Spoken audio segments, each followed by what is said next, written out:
Hello ji, hello guys, welcome back to our channel Alpha Quality. और आज की video में बात करेंगे अपोलो टायर्स के बारे में। ठीक है, तो अपोलो टायर्स के बारे में अगर हम बात करें तो सिंपली सेट इसके अंदर बात करें तो यार इसने काफ़ी टाइम से अपने शेयर होल्डर्स को बहुत सारे पैसे बना के दिए हैं। ठीक है, अभी क्या हो रहा है, स्टॉक अपने अप ट्रेंड के अंदर चल रहा है और अप ट्रेंड के चलने के बाद भी इलेक्शंस के जो रिजल्ट्स आए थे, रिजल्ट्स आने के बाद भी इसके अंदर एक अच्छी खासी अपॉर्चुनिटी हमें देखने को मिल रही है। ठीक है, स्टॉक ने क्या किया था, यहाँ पे 2016 से 2020 तक ये कंसोलिडेशन फेज के अंदर गया, एक डाउन ट्रेंड फेज के अंदर गया।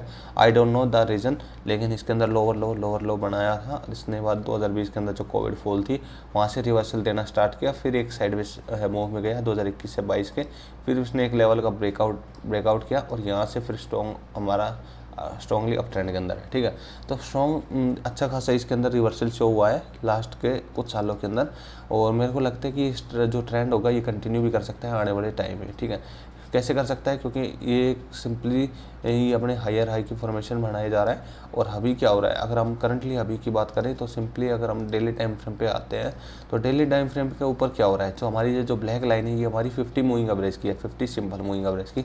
और जो हमारा सिंपल मूविंग एवरेज होता है, सिंपली 50 मूविंग एवरेज होता है, उसको सिंपल जो स्टॉक होती है वो रिस्पेक्ट करके चलता है। और उसको अगर हम बात करें उसकी मतलब 50 मूविंग एवरेज ही आपने बाय क्यों किया, मतलब 50 मूविंग एवरेज ही आप यूज़ क्यों कर रहे हो, तो 50 मूविंग एवरेज इसलिए यूज़ करते हैं क्योंकि एक शॉर्ट टर्म मूविंग एवरेज होती है जो कि पिछले 2 महीने, लगभग 2 से सवा 2 महीने, 2 से ढाई महीने का मूविंग एवरेज दिखाता है। तो मीन्स जो स्टॉक होता है वो जैसे मूव करता है, कोई भी स्टॉक मूव करता है तो ऐसे मूव करता है, तो वो 50 की जो मूविंग एवरेज है उसके पास आता है, तो एक तरीके से 2 ढाई महीने की मूविंग एवरेज के पास आता है, तो वहाँ पे एक अच्छी खासी बाइंग मिलती है और एक सपोर्ट भी वहाँ पे एक तरीके से मिलता है। ठीक है, तो अभी क्या हो रहा है, स्टॉक हमारा 50 मूविंग एवरेज के नीचे ट्रेड हुआ था, उसके बाद इसने इसका ब्रेकआउट किया, लेकिन उसके बाद दोबारा नीचे आया, फिर यहाँ से 50 मूविंग एवरेज का दोबारा से इसने ब्रेकआउट किया। ठीक है, तो अभी क्या हो रहा है, हमें बाय करना होता है कि 50 मूविंग एवरेज का ब्रेकआउट हो, रिटेस्टिंग हो। ठीक है, अभी लास्ट टाइम बोलोगे कि सर आपने बोला था 50 मूविंग एवरेज का ब्रेकआउट फिर रिटेस्टिंग, फिर ये तो बुरी तरीके से फेल हुआ है। ठीक है, लेकिन मैं बोल रहा हूँ 50 मूविंग एवरेज का ब्रेकआउट प्लस उसकी रिटेस्टिंग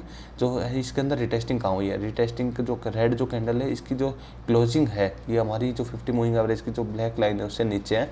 मीन्स मैं कह रहा हूँ अगर 50 मूविंग एवरेज का जो ब्रेकआउट हुआ है उसके बाद जो इसकी रिटेस्टिंग कैंडल होगी वो इसके ऊपर होगी, इसकी जो हमारी जो ब्लैक जो लाइन है इसके ऊपर होगी। मीन्स इस रिटेस्टिंग क्या समझते हो, ये हमारी जैसे फॉर एग्जांपल कोई भी अगर लाइन है या फिर कोई भी अगर सपोर्ट प्राइस है, इसका ब्रेकआउट हुआ है, रिटेस्टिंग क्या होती है, रिटेस्टिंग ये होती है।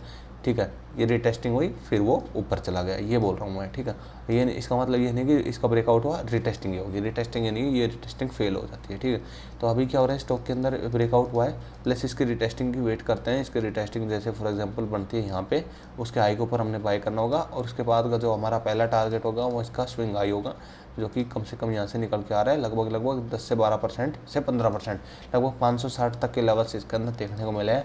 लॉन्ग टर्म इसके अंदर अच्छा है, लॉन्ग टर्म आप किसी भी टाइम पे बाय कर सकते हो, मैं स्विंग ट्रेडिंग पे बात कर रहा हूँ। ठीक है, तो आप बाय करना चाहो तो कर सकते हो। अपोलो टायर्स मेरे को काफ़ी पसंद आ रहा है करंट लेवल्स पे। ठीक है, तो अगर आप बाय करना चाहो तो कर सकते हो। टारगेट होगा 560 के लेवल्स का, और अगर एंट्री पॉइंट होगी आपके रिटेस्टिंग कैंडल के हाई या फिर इसी कैंडल के हाई पे बाय कर सकते हो अगर आप थोड़े से रिस्की ट्रेडर हो तो।